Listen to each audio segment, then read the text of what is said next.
ಶ್ರೀ ಹರಿವಾಯು ಗುರುಭ್ಯೋ ನಮಃ. ಶ್ರೀಮದಾನಂದತೀರ್ಥ ಭಗವತ್ಪಾದಾಚಾರ್ಯ ಗುರುಭ್ಯೋ ನಮಃ. ಶ್ರೀ ಮಾಧವತೀರ್ಥ ಗುರುಭ್ಯೋ ನಮಃ. ಶ್ರೀ ಪ್ರಸನ್ನಶೂರ ಮಾಧವತೀರ್ಥ ಗುರುಭ್ಯೋ ನಮಃ. ಶ್ರೀ ವಿದ್ಯಾಸಾಗರ ಮಾಧವತೀರ್ಥ ಗುರುಭ್ಯೋ ನಮಃ. ಶ್ರೀ ವಿದ್ಯಾವಲ್ಲಭ ಮಾಧವತೀರ್ಥ ಗುರುಭ್ಯೋ ನಮಃ. ಹರಿ ಓಂ. ವಿಶ್ವಂ ವಿಷ್ಣುರ್ವಷಟ್ಕಾರೋ ಭೂತಭವ್ಯಭವತ್ರಭುಃ ಭೂತಕೃದ್ಭೂತಭೃದ್ಭಾವೋ ಭೂತಾತ್ಮ ಭೂತಭಾವನಃ ಪದ್ಮನಾಭೋ ಅರವಿಂದಾಕ್ಷಃ ಪದ್ಮಗರ್ಭಃ ಶರೀರಭೃತ್ ಮಹರ್ಧಿರ್ವೃದ್ಧೋ ವೃದ್ಧಾತ್ಮ ಮಹಾಕ್ಷೋ ಗರುಡಧ್ವಜಃ. ನಮ್ಮ ವಿಷ್ಣು ಸಹಸ್ರನಾಮ ಪಾಠದಲ್ಲಿ ನಿನ್ನೆ ದಿನ ನಾವು ವೃದ್ಧಾತ್ಮ ಎಂಬುವ ಹೆಸರನ್ನು ಹೇಳಿಕೊಳ್ತಾ ಗುಣಪ್ರವೃದ್ಧರಾದವರನ್ನು ತನ್ನವರನ್ನಾಗಿ ಸ್ವೀಕರಿಸುವವನು ಅಂದರೆ ಯಾರು ತನ್ನ ಭಕ್ತರಾಗಿರ್ತಾರೆ, ಸದ್ಗುಣ ಸಂಪನ್ನರಾಗಿರ್ತಾರೆ, ಅಂಥವರನ್ನು ತನ್ನವರು ಅಂಥೇಳಿ ಭಗವಂತ ಅವರನ್ನು ಸ್ವೀಕಾರ ಮಾಡಿ ಅವರನ್ನು ರಕ್ಷಣೆ ಮಾಡ್ತಾ ಇರ್ತಾನೆ. ಇನ್ನು ಇವತ್ತು ವೃದ್ಧಾನ್ ಗುಣತಃ ಪ್ರವೃದ್ಧಾನ್ ಸ್ವಾತ್ಮೀಯತೆಯ ಆದತ್ತಃ ಇತಿ ವೃದ್ಧಾತ್ಮ ಆದತ್ತೆ ಇದು ಉಚ್ಯತೆ. ಗುಣಪ್ರವೃದ್ಧರಾದವರಲ್ಲಿ ತನ್ನ ಮನಸ್ಸು ಉಳ್ಳವನು ಅಂದರೆ ಯಾರು ಸದ್ಗುಣ ಸಂಪನ್ನರಾಗಿ ಯಾರು ಭಗವಂತನಲ್ಲಿ ಅನನ್ಯವಾದ ಭಕ್ತಿಯನ್ನು ಮಾಡ್ತಾರೆ ಅವರಲ್ಲಿ ತನ್ನ ಮನಸ್ಸಿಡ್ತಾನಂತೆ. ಅದೇ ಮನವನಿತ್ತರೆ ತನ್ನ ನೀವ. ಆದ ಕಾರಣ ತನ್ನ ಭಕ್ತರಲ್ಲಿ ತನ್ನ ಮನಸ್ಸಿಟ್ಟು ಸದಾ ಅವರನ್ನು ರಕ್ಷಣೆ ಮಾಡ್ತಾ ಇರ್ತಾನೆ. ಇನ್ನು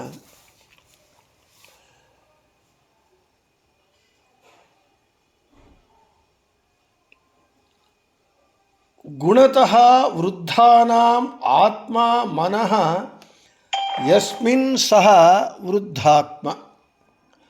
ಮೇಲೇನೋ ಯಸ್ಯ ಸಹ ವೃದ್ಧಾತ್ಮ. ಗುಣಪ್ರವೃದ್ಧರಾದವರಲ್ಲಿ ತನ್ನ ಮನಸ್ಸು ಯಾವನಿಗಿದೆಯೋ ಅವನು ವೃದ್ಧಾತ್ಮ.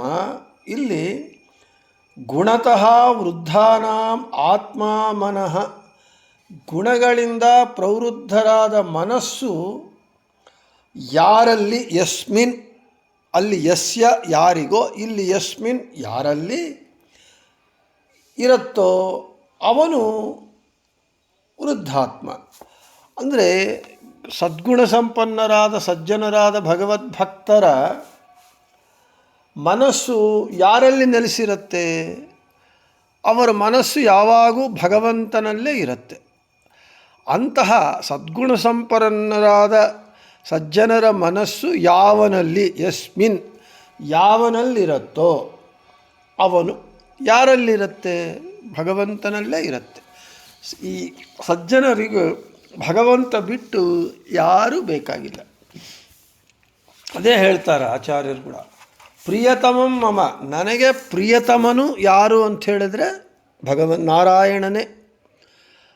ಆಚಾರ್ಯರಕ್ಕಿಂತ ಸದ್ಗುಣ ಸಂಪನ್ನರು ಭಕ್ತಾಗ್ರೇಸರರು ಯಾರೂ ಜಗತ್ತಿನಲ್ಲಿಲ್ಲ.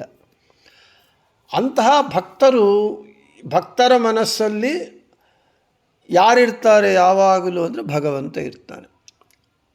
ಆ ರೀತಿ ಭಕ್ತರೆಲ್ಲರೂ ಅವರ ಮನಸ್ಸಿನಲ್ಲಿ ಯಾವನನ್ನು ಇಟ್ಕೊಂಡಿರ್ತಾರೋ ಅವನು ವೃದ್ಧಾತ್ಮ ಅಂತ ಹೇಳ್ತಾ ಇದ್ದಾರೆ.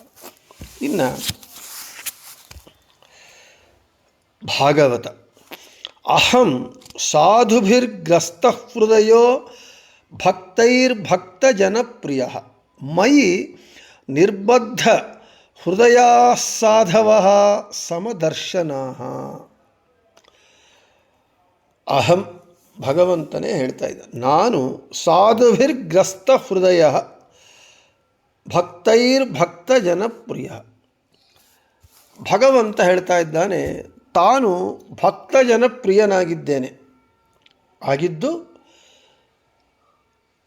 ಸಾಧುಗಳಾದ ಭಕ್ತರಿಂದ ಅಪಹೃತ ಹೃದಯವುಳ್ಳವನಾಗಿದ್ದೇನೆ.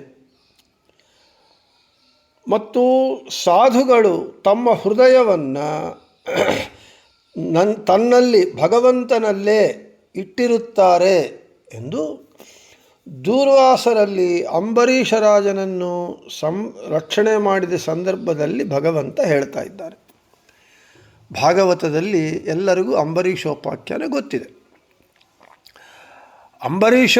ಅಂಬರೀಷನನ್ನು ದೂರ್ವಾಸ ಮಹಾಮುನಿಗಳು, ಅಂಬರೀಷ ಮಹಾಭಗವದ್ಭಕ್ತ, ವ್ರತಗಳಲ್ಲಿ ಶ್ರೇಷ್ಠವಾದ ಏಕಾದಶಿ ವ್ರತಾಚರಣೆ ಮಾಡುವ ದೀಕ್ಷವುಳ್ಳವನು, ಅಂತಹ ಅಂಬರೀಷನಲ್ಲಿ ಹೋಗಿ ದ್ವಾದಶಿ ದಿನ ನಾನು ಬರ್ತೇನೆ ಅಂತ ಹೋಗಿ ಮತ್ತು ಸ್ನಾನಾದಿಗಳು ಆನ್ಮೀಕ ಮಾಡ್ಕೊಂಡು ಬರ್ತೇನೆ ಅಂತ ಹೋಗಿ ದ್ವಾದಶಿಗಳಿಗೆ ಮುಗಿಯುವಷ್ಟರೊಳಗೆ ಬರದೇ ಇದ್ದಾಗ ಅಂಬರೀಷ ಏನು ಮಾಡ್ತಾನೆ, ಜ್ಞಾನಿಗಳಿಂದ ವಿಮರ್ಶೆ ಮಾಡಿ ಪಾರಣೆ ಅತಿಥಿಯನ್ನು ಬಿಟ್ಟು ಪಾರಣೆ ಮಾಡಬಾರದು, ಅದೇ ರೀತಿಯಲ್ಲಿ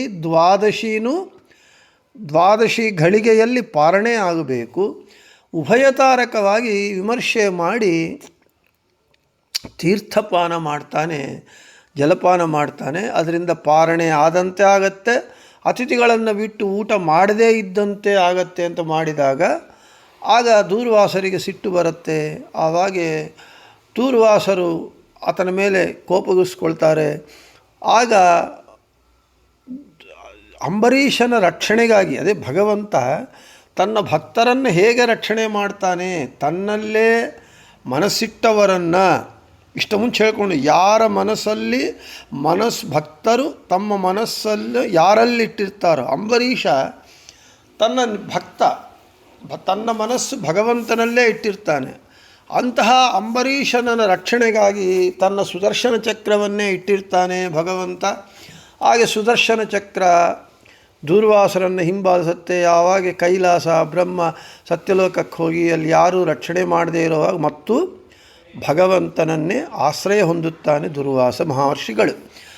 ಆಗ ದೂರ್ವಾಸ ಮಹರ್ಷಿಗಳನ್ನು ಉದ್ದೇಶ ಮಾಡಿ ಹೇಳ್ತಾನೆ, ಹೇ ದ್ವಿಜ, ಅಹಂ ಭಕ್ತಪರಾಧೀನ ಅಸ್ವತಂತ್ರಮಿವ. ಹೇ ಬ್ರಾಹ್ಮಣ ಶ್ರೇಷ್ಠನೇ, ನಾನು ಭಕ್ತಪರಾಧೀನನಾಗಿದ್ದೇನೆ. ನಾನು ನನ್ನ ಭಕ್ತರ ವಿಷಯದಲ್ಲಿ ಅಸ್ವತಂತ್ರನಲ್ಲದೇ ಇದ್ದರೂ ಅಸ್ವತಂತ್ರನಂತೆ ವರ್ತಿಸುತ್ತೇನೆ. ಅದೇ ಹೇಳ್ತಾ ಇದ್ದಾರೆ ದೂರ್ವಾಸ ಮಹಾಮುನಿಗೆ ಭಗವಂತ. ನಾನು ಭಕ್ತಜನಪ್ರಿಯನಾಗಿದ್ದೇನೆ. ನನ್ನ ಭಕ್ತರು ನನ್ನ ಹೃದಯವನ್ನು ಕದ್ದಿರ್ತಾರೆ. ಅಂದರೆ ಭಕ್ತರು ತನ್ನ ಭಕ್ತಿಯಿಂದ ಅವರ ವಶ ಮಾಡ್ಕೊಂಡ್ಬಿಟ್ಟಿರ್ತಾರೆ. ಅದಕ್ಕೆ ಹೇಳಿದ್ರು ಜಗನ್ನಾಥದಾಸರು, ಈ ಭಕ್ತರ ಕಥೆಗಳನ್ನು ನೋಡೇ ಮಲಗಿ ಪರಮಾದರದಿ ಪಾಡಲು ಕುಳಿತು ಪಾಡಲು ನಿಲುವ ನಿಂತರೆ ನಲಿದರೆ ಒಲಿವೆ ನಿಮಗೆಂಬ ಅಂಥೇಳಿ. ಆದ ಕಾರಣ ಅಷ್ಟೇ ಅಲ್ಲ, ಸಾಧುಗಳು ತಮ್ಮ ಹೃದಯವನ್ನು ನನ್ನಲ್ಲೇ ಇಟ್ಟಿರ್ತಾರೆ ಅಂತ ದೂರ್ವಾಸನನ್ನು ಉದ್ದೇಶಿಸಿ ಭಗವಂತ ಹೇಳಿರುವ ಸಂದರ್ಭ. ಆದ ಕಾರಣ ಈ ರೀತಿಯಾಗಿ ಭಗವಂತನು ವೃದ್ಧಾತ್ಮ ಅಂತ ಕರೆಯಲ್ಪಡ್ತಾ ಇದ್ದಾನೆ. ಇನ್ನು ವೃದ್ಧಾ ಸ್ವಸ್ವಯೋಗ್ಯತಾನುಸಾರೇಣ ಪ್ರವೃದ್ಧಾ ಮುಕ್ತಾತ್ಮಾನಃ ತೇಷಾಂ ಆತ್ಮ ಸ್ವಾಮಿ ವೃದ್ಧಾತ್ಮ.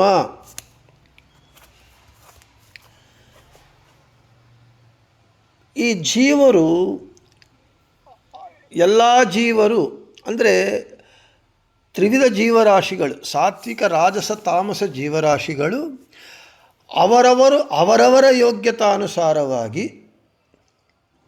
ಅದರೊಳಗೂ ಮುಕ್ತಾತ್ಮರು ಅಂದರೆ ಸಂಸಾರ ಬಂಧನದಿಂದ ಬಿಡುಗಡೆ ಆಗಿರುವಂತಹ ಜೀವರು. ಅವರಲ್ಲಿ ಕೂಡ ಭಗವಂತ ಆ ಮುಕ್ತಾತ್ಮರೆಲ್ಲರೂ ಒಂದೇ ರೀತಿಯಾಗಿರೋದಿಲ್ಲ, ಅವರಲ್ಲೂ ತಾರತಮ್ಯ ಇರುತ್ತೆ. ಎಲ್ಲರೂ ಒಂದೇ ರೀತಿಯಾಗಿ ಭಗವಂತನಲ್ಲಿ ಭಕ್ತಿ ಮಾಡುವುದಿಲ್ಲ, ಎಲ್ಲರಿಗೂ ಅಷ್ಟು ಸಾಮರ್ಥ್ಯ ಇರೋದಿಲ್ಲ. ಎಲ್ಲರೂ ಅವರವರ ಯೋಗ್ಯತಾನುಸಾರವಾಗಿ ಭಗವಂತನಲ್ಲಿ ತಮ್ಮ ಮನಸ್ಸಿಟ್ಟಿರ್ತಾರೆ, ಭಗವಂತನಲ್ಲಿ ಭಕ್ತಿ ಮಾಡ್ತಾ ಇರ್ತಾರೆ. ಅಂತಹ ಮುಕ್ತಾತ್ಮರಿಗೆ ಇವನು ಒಡೆಯನಾಗಿದ್ದಾನೆ. ಆತ್ಮ ಅಂದರೆ ಸ್ವಾಮಿ ಅಂತರ್ಥ. ಆತ್ಮ ಇತಿ ಮಮ ಸ್ವಾಮಿ ಅಂದರೆ ಪ್ರಭುವು. ತೇಷಾಂ ಅದೇ ವೃದ್ಧಾ. ವೃದ್ಧಾ ಅಂದರೆ ಯಾರು? ಸ್ವಸ್ವಯೋಗ್ಯತಾನುಸಾರೇಣ ಪ್ರವೃದ್ಧಾ, ತಮ್ಮ ತಮ್ಮ ಯೋಗ್ಯತಾನುಸಾರವಾಗಿ ಪ್ರವೃದ್ಧರಾದಂತಹ ಅವರು ಯಾರು? ಮುಕ್ತಾತ್ಮಾನಃ, ಮುಕ್ತಾತ್ಮರು. ತೇಷಾಂ ಅವರಿಗೆ ಆತ್ಮ ಅಂದರೆ ಸ್ವಾಮಿ, ಅಂಥವರಿಗೆ ಒಡೆಯನಾದವನು ಆದ ಕಾರಣ ಭಗವಂತನಿಗೆ ವೃದ್ಧಾತ್ಮ ಅಂತ ಹೆಸರು. ಇನ್ನು ಪುರುಷ ಸೂಕ್ತ ಹೇಳುತ್ತೆ ಉತಾಮೃತತ್ವಸ್ಯೇಷಾನಃ ಅಂತೇಳಿ ಹೇಳುತ್ತೆ. ಅನುವ್ಯಾಖ್ಯಾನದಲ್ಲಿ ಆಚಾರ್ಯರು ಹೇಳ್ತಾರೆ, ಪತಿಂ ಯದೇಶಾಮಪಿ ವಿಷ್ಣುಮಾಹ ಹ್ಯುತಾಮೃತತ್ವಸ್ಯ ಪತಿತ್ವವಾಗ್ಹರೇಹೇ ವಾಗ್ಹರೇಹೇ. ಭಗವಂತನ ಅನಂತಾನಂತ ನಾಮಗಳಲ್ಲಿ ಭಗವಂತನಿಗೆ ಪುರುಷ ಎಂಬುವಂತಹ ಒಂದು ಹೆಸರು ಇದೆ. ಪುರುಷನಾಮಕ ಭಗವಂತನು ಮುಕ್ತರಾಗಿರುವ ಜೀವವರ್ಗಕ್ಕೆ ಒಡೆಯನಾಗಿದ್ದಾನೆ ಎಂದು ಪುರುಷ ಸೂಕ್ತ ನಮಗೆ ಹೇಳ್ತಾ ಇದೆ. ಮೇಲೇನೋ ಮುಕ್ತಾತ್ಮರಿಗೆ ಒಡೆಯನಾಗಿದ್ದಾನೆ ಅಂಥೇಳಿ ಅದಕ್ಕೆ ಪೂರಕವಾಗಿ ಪುರುಷ ಸೂಕ್ತದಲ್ಲಿ ಹೇಳಲ್ಪಡ್ತಾ ಇದೆ, ಪುರುಷನಾಮಕ ಭಗವಂತನು ಮುಕ್ತರಾದ ಜೀವರಿಗೆ ಒಡೆಯನಾಗಿದ್ದಾನೆ ಅಂತ ಹೇಳ್ತಾ ಇದೆ. ಇನ್ನು ವೃದ್ಧಾನಾಂ ಯೋಗ್ಯತಾನುಸಾರೇಣ ಪ್ರವೃದ್ಧಾನಾಂ ಮುಕ್ತಾತ್ಮಾನಾಂ ಆತ್ಮ ಶರೀರಂ ಯಸ್ಮಾತ್ ಸಹ ವೃದ್ಧಾತ್ಮ. ಇನ್ನು ಮುಕ್ತಾತ್ಮರು ಅಂದರೆ ಸಂಸಾರ ಬಂಧನದಿಂದ ಮುಕ್ತರಾದಂತಹ ಆ ಜೀವರಿಗೆ ಚಿದಾನಂದಾತ್ಮಕವಾದ ದೇಹವನ್ನು ಅನುಗ್ರಹಿಸಿರುವವನು. ಅದೇ ಹೇಳ್ತಾ ಇದ್ದಾರೆ, ವೃದ್ಧಾನಾಂ ಯೋಗ್ಯತಾನುಸಾರೇಣ ಪ್ರವೃದ್ಧಾನಾಂ ಮುಕ್ತಾತ್ಮಾನಾಂ. ಯೋಗ್ಯತಾನುಸಾರವಾಗಿ ಭಕ್ತಿಯನ್ನು ಮಾಡತಕ್ಕಂತಹ ಮುಕ್ತಾತ್ಮರಿಗೆ ಆತ್ಮ ಅಂದರೆ ಶರೀರ, ಆತ್ಮ ಶಬ್ದಕ್ಕೆ ಶರೀರ ಅಂತ ಇಲ್ಲಿ ಅರ್ಥ. ಆ ಚಿದಾನಂದಾತ್ಮಕವಾದ ಶರೀರವು ಯಾರಿಂದ ಬರುತ್ತದೋ ಅವನು ವೃದ್ಧಾತ್ಮ. ಅಂದರೆ ಜೀವರಿಗೆ ಯಾವಾಗೂ ಇದ್ದೇ ಇರುತ್ತಲ್ಲ, ಅವರಿಗೆ ಜೀವ ಸ್ವರೂಪ ದೇಹ ಎಂಬುದು ಯಾವಾಗಲೂ ಇದ್ದೇ ಇರುತ್ತೆ.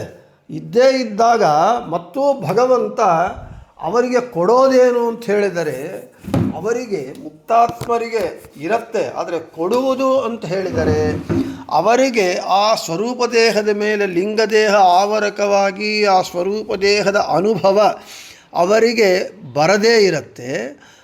ಆಗ ಈ ಅಂತಹ ಮುಕ್ತಾತ್ಮರಿಗೆ ಅವರ ಒಂದು ಸ್ವರೂಪ ದೇಹದ ಆನಂದವನ್ನು ಪಡೆಯುವಂತೆ ಭಗವಂತ ಅಭಿವ್ಯಕ್ತಿ ಮಾಡ್ತಾನೆ, ಆ ಅನುಭವವನ್ನು ಕೊಡ್ತಾನೆ.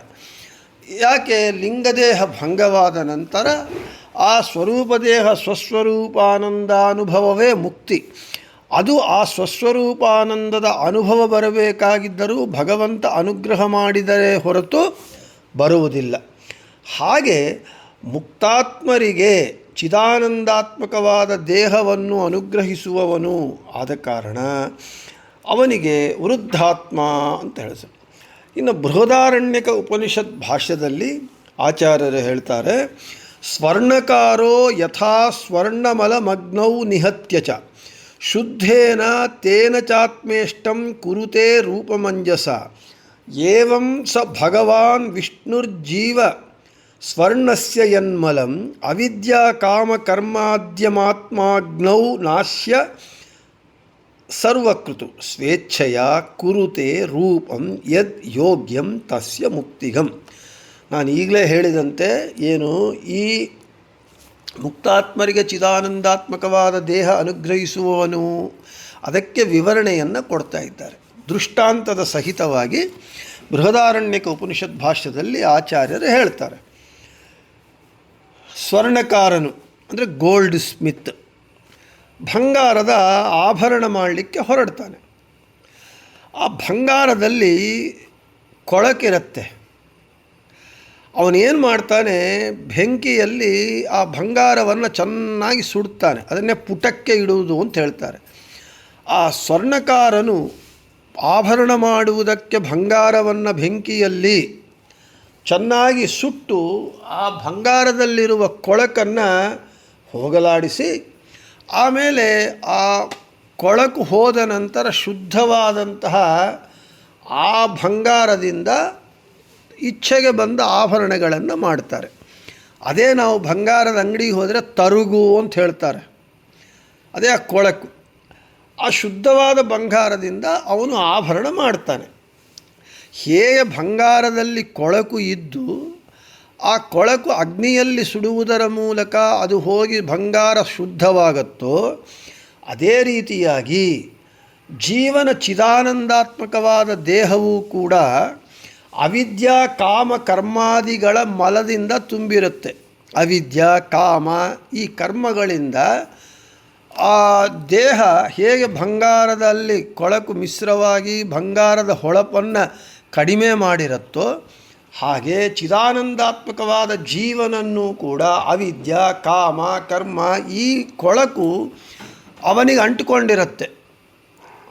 ಅಂಟಿಕೊಂಡಿದ್ದಾಗ ಯಾವಾಗ ಅವರು ಸಾಧನೆ ಪೂರ್ತಿಯಾಗಿ ಮುಕ್ತಿಯನ್ನು ಹೊಂದುವುದಕ್ಕೆ ಯೋಗ್ಯರಾಗಿರ್ತಾರೋ, ಆಗ ಭಗವಂತ ಏನು ಮಾಡ್ತಾನೆ, ಅದರನ್ನೇ ದೇಹವನ್ನು ಚಿದಾನಂದಾತ್ಮಕವಾದ ದೇಹವನ್ನು ಅನುಗ್ರಹಿಸುವವನು ಅಂದರೆ ಅದೇ ಈ ಅವಿದ್ಯಾ ಕಾಮ ಕರ್ಮಾದಿ ಮಲವನ್ನು ಹೋಗಲಾಡಿಸಿ ಆ ಜೀವನಿಗೆ ಮುಕ್ತಿಯಲ್ಲಿ ಇರಲಿಕ್ಕೆ ಯೋಗ್ಯವಾದ ರೂಪವನ್ನು ಅನುಗ್ರಹಿಸುವವನು.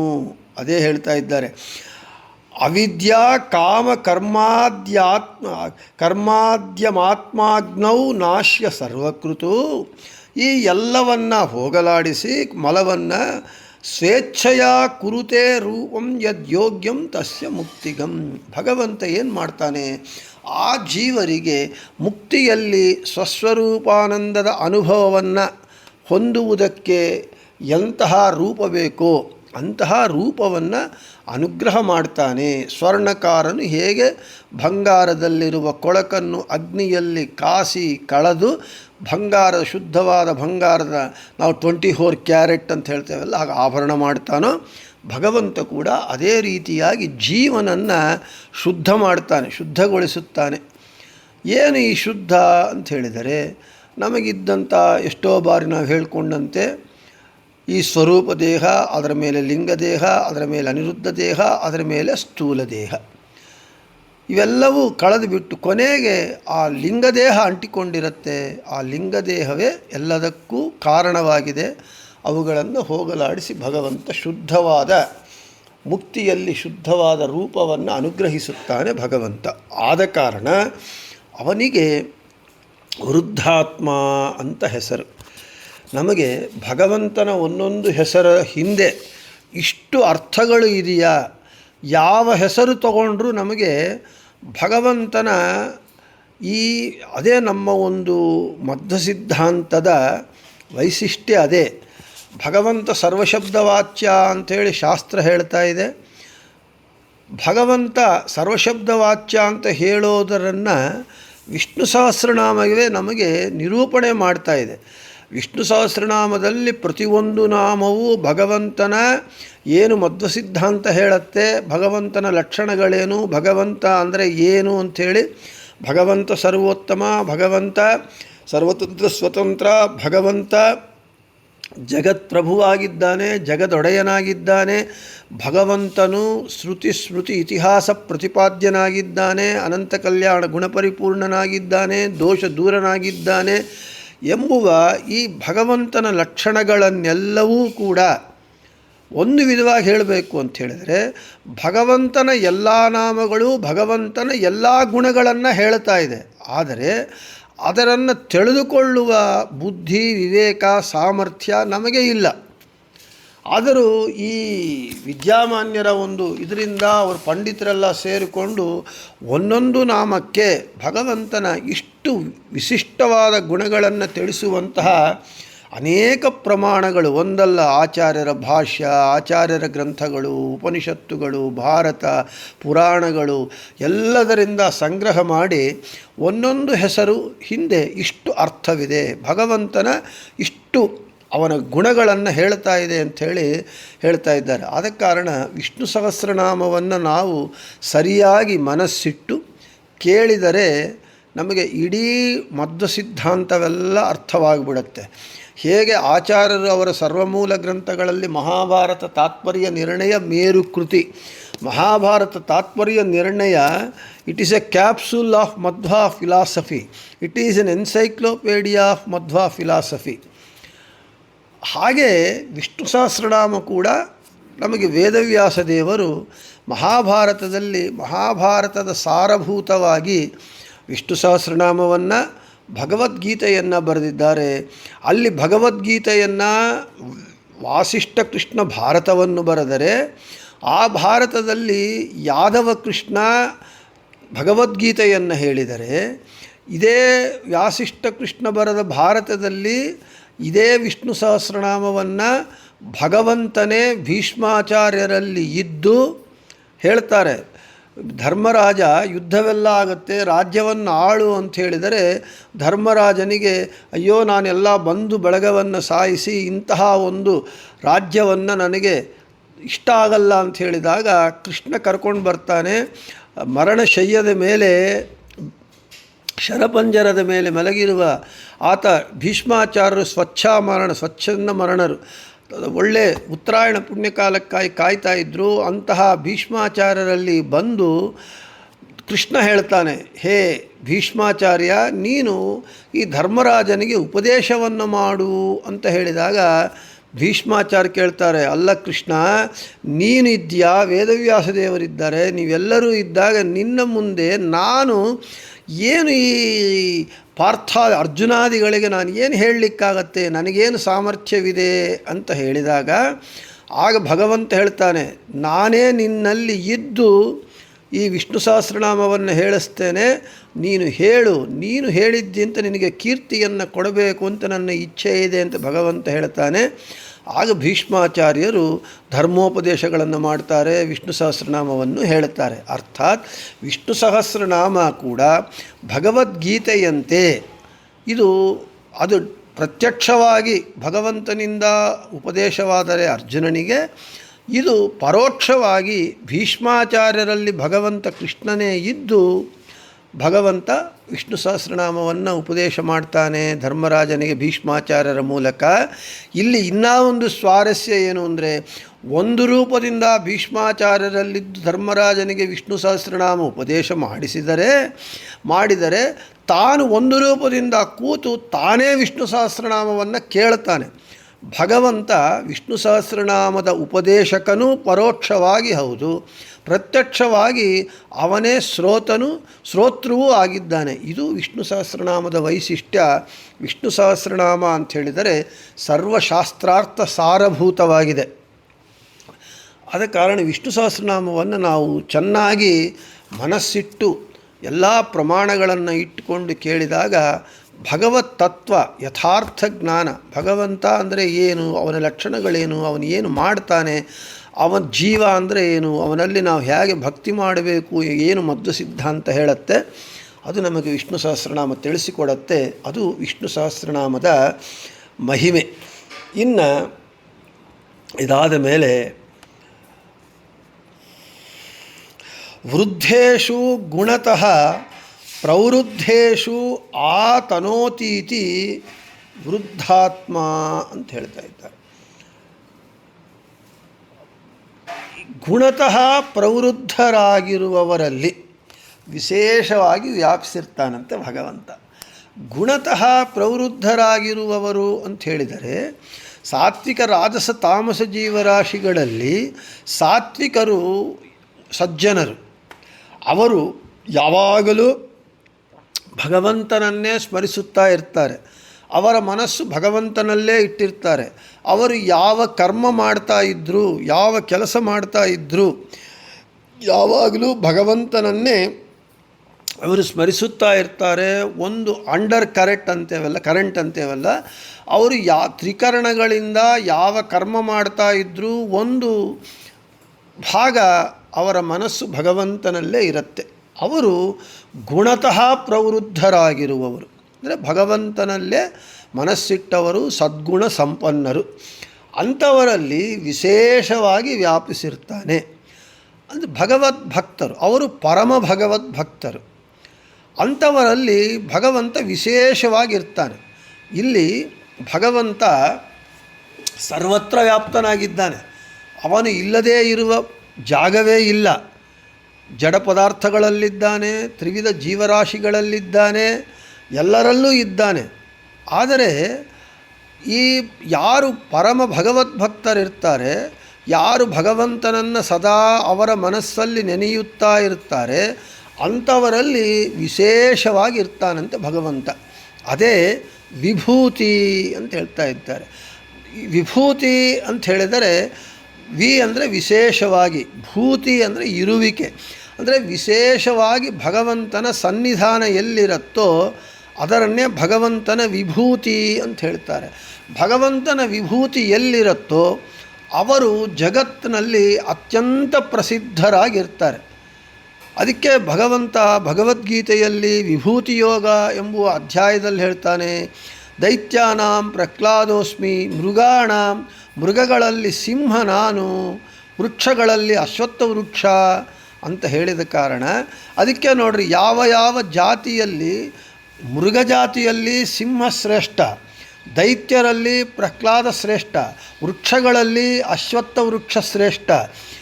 ಭಗವಂತನ ವಿಶೇಷವಾದ ವಿಭೂತಿ ಅಂದರೆ ಅವನ ವಿಶೇಷವಾದ ವ್ಯಾಪ್ತಿ, ಸನ್ನಿಧಾನ ಎಲ್ಲಿರುತ್ತೋ ಅವೆಲ್ಲವೂ ಕೂಡ ಜಗತ್ಪ್ರಸಿದ್ಧವಾಗಿ ಜಗದ್ವಿಲಕ್ಷಣವಾಗಿರುತ್ತೆ. ಉದಾಹರಣೆಗೆ ರಾಯರಲ್ಲಿ ಭಗವಂತನ ವಿಭೂತಿ ಇದೆ.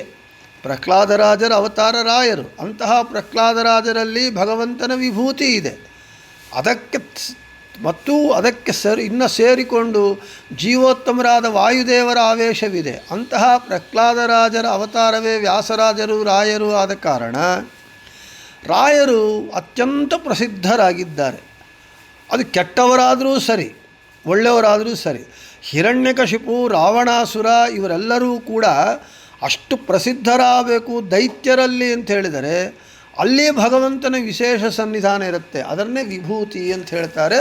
ಹರಿಕಥಾಮೃತಸಾರದಲ್ಲಿ ಜಗನ್ನಾಥದಾಸರು ಕೂಡ ಇದು ವಿಭೂತಿ ಸಂಧಿ ಅಂತ ಒಂದು ಸಂಧಿಯನ್ನೇ ಹೇಳಿದ್ದಾರೆ. 10 ವಿಧವಾದ ವಿಭೂತಿಗಳನ್ನು ಹೇಳ್ತಾರೆ. ದಶವಿಧ ವಿಭೂತಿ, ಐಜ ನೈಜ ಸಹಿ ಅಂಥೇಳೆಲ್ಲ ಹೇಳ್ತಾರೆ. ಆ ರೀತಿಯಾಗಿ ಗುಣತಃ ಪ್ರವೃದ್ಧರಾಗಿರುವವರಲ್ಲಿ ವಿಶೇಷವಾಗಿ ವ್ಯಾಪಿಸಿರುತ್ತಾನೆ. ಆದ ಕಾರಣ ಅವನಿಗೆ ವೃದ್ಧಾತ್ಮ ಅಂತ ಹೆಸರು ಅಂತ ಹೇಳಿದಲ್ಲಿ ಇವತ್ತು ಮುಗಿಸಿ, ಇನ್ನೂ ಅನೇಕ ರೀತಿಯಾಗಿ ಭಗವಂತನ ವೃದ್ಧಾತ್ಮದ ನಾಮವನ್ನು ನಿರೂಪಣೆ ಮಾಡ್ತಾರೆ. ಆ ವಿಷಯಗಳನ್ನು ನಾಳೆ ಹೇಳಿಕೊಳ್ಳೋಣ ಅಂತ ಹೇಳ್ತಾ ಶ್ರೀಕೃಷ್ಣಾರ್ಪಣಮಸ್ತು, ಮಧ್ವೇಶಾರ್ಪಣಮಸ್ತು. ಎಲ್ಲರಿಗೂ ಶುಭಮಸ್ತು.